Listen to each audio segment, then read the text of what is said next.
তোমাৰ ৩ নম্বৰখন বাৰী এখন তৃতীয়খন বাৰী পৰা ধুনুলি জিকা তিয়হ দাংপতি এয়া আমাৰ ছাৰ যতীন ছাৰলে আৰু আমাৰ বাবা ছাৰলে দিছোঁ খেতিয়ক বন্ধু থাকিলেও সহায় হয়। আজি পুনৰ এজাগুৰিলৈ আহিলোঁ আৰু অন্য এটা ভিডিঅ'লৈ পুনৰ আপোনালোকৰ মাজলৈ আহিছোঁ মই যতীন মিলি অফিচিয়েল ইউটিউব চেনেলত। আজি আহিছোঁ পুনৰ অচিন্ত হাজৰিকাৰ কাষলৈ। ইয়াৰ আগৰ ভিডিঅ'ত আপোনালোকক অচিন্ত হাজৰিকাৰ কৃষিভূমিৰ গোটেই পৰিৱেশ দেখুৱাইছিলোঁ। ভোট জলকীয়াৰ যি বৰষুণ, ভোট জলকীয়াৰ ধাৰাসাৰ বৰষুণ আপোনালোকে দেখা পাইছিলে। আজি দেখুৱাম অচিন্ত হাজৰিকাৰ আন এখন বাৰী, য'ত কেৱল কলগছ কলগছ কলগছ।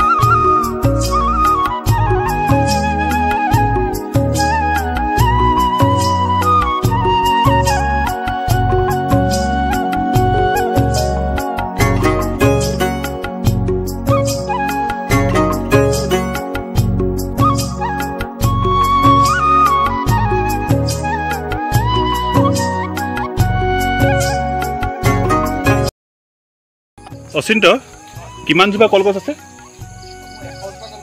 100 জোপা কলগছ। কি কি প্ৰজাতিৰ কলগছ ৰুইছে?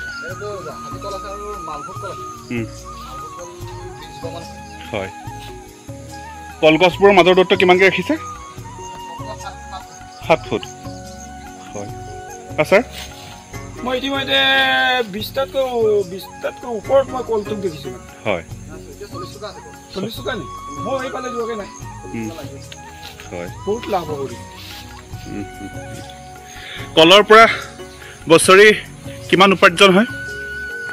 40 পৰা 50 হাজাৰ পায়। হয়, কলৰ পৰা 40 হাজাৰ। ঠিক আছে, খলৰ ঠোকবোৰ দেখুৱাবলৈ যত্ন কৰিম।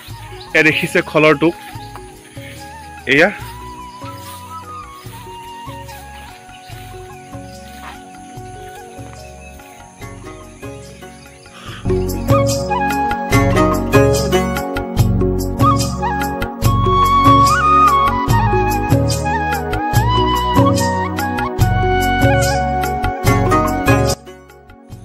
কলগছৰ বাৰীৰ নিচেই কাষতে লাগি আছে। ইয়াত ধুন্দুলি, তৰৈ, জিকা, কুন্দলি লাগি আছে। দেখিছে আপোনালোকে, নিশ্চয় আপোনালোক দেখুৱাম। পেছাত যদিও শিক্ষক, হেজাৰ ব্যস্ততাৰ মাজত তেখেতে আচলতে এনেধৰণৰ কামবোৰ কৰি আছে।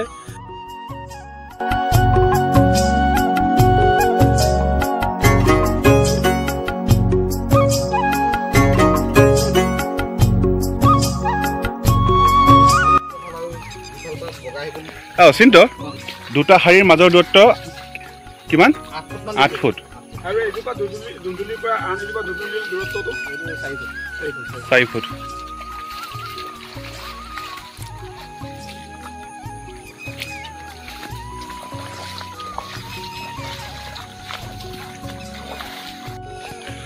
সম্পূৰ্ণ জৈৱিক পদ্ধতিৰে এই খেতি দৰা কৰা হৈছে। এয়া দেখিছে আপোনালোকে, লমা লমে লাগি আছে তৰৈ। আৰু তৰৈ চাইজ দেখুৱাম আপোনালোকক।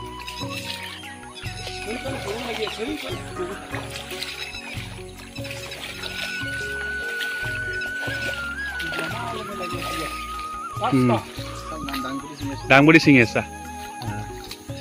এয়া তোমাৰ 3 নম্বৰখন বাৰী? তৃতীয়খন বাৰী। ইয়াত কি কি আছে? সকলো কৰি দিছোঁ। বাৰিষা হওক বা ধুনুলি জিকা তিয়হ দাংপতি, হয়, তৰৈ আছে। হয়, অমিতা আছে।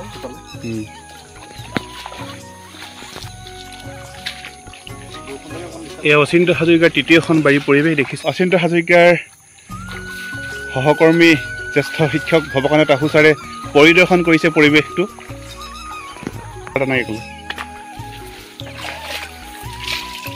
কেইটা? 6টা লাগি আছে। এইখিনি কালে ছিঙিলা? এয়া আমাৰ ছাৰ যতীন ছাৰলে আৰু আমাৰ বাবা ছাৰলে দিছোঁ। খেতিয়ক বন্ধু থাকিলেও সহায় হয়। Thank you. চেগুনৰ খেতি কৰিছিলে। ইয়াত আমাৰ নকৰে, কিন্তু মই কৰি চাইছোঁ কিমান কেনেকুৱা। কিন্তু গছ ভাল হৈছে, গছবিলাক খুব ধুনীয়া হৈছে। এইটো এবছৰ হৈছে, এবছৰ সম্পূৰ্ণ হোৱাই নাই। আৰু লগত কল পুলি আছে, মানে কল আছে ইয়াতে 50 জোপামান কল আছে। Thank you. মোৰ শিক্ষক বন্ধু অচিন্ত হাজৰিকা যে এজন আদৰ্শ খেতিয়ক মই জনা নাছিলোঁ। আজি মই নিজ চকুৰে বাৰীখন দেখি মই মানে অভিভূত হৈছোঁ। আৰু অনুপ্ৰাণিত হৈছোঁ ভৱিষ্যতে ময়ো মাটি অলপ লৈ খেতি কৰিম বুলি ভাবিছোঁ আপুনি আৰু ৰিটায়াৰ হ'বলৈ বেছি দিনো নাই হয় হয় গতিকে ৰিটায়াৰ পিছত আপুনি খেতি কোলাতে লাগিব নেকি হয় মই তেনেকৈ ভাবিছোঁ হয়নে এনেকুৱা হয় যদি 4জনমান খেতিয়ক বন্ধু থাকে খেতিয়ক হৈ যাব হয় খেলুৱৈ 4জন লাগে খেলুৱৈ হ'ব যাৰ সংগতো খেলে হয় মোৰ সংগত আহি নাথাকিব খেতিয়ক হৈ যাব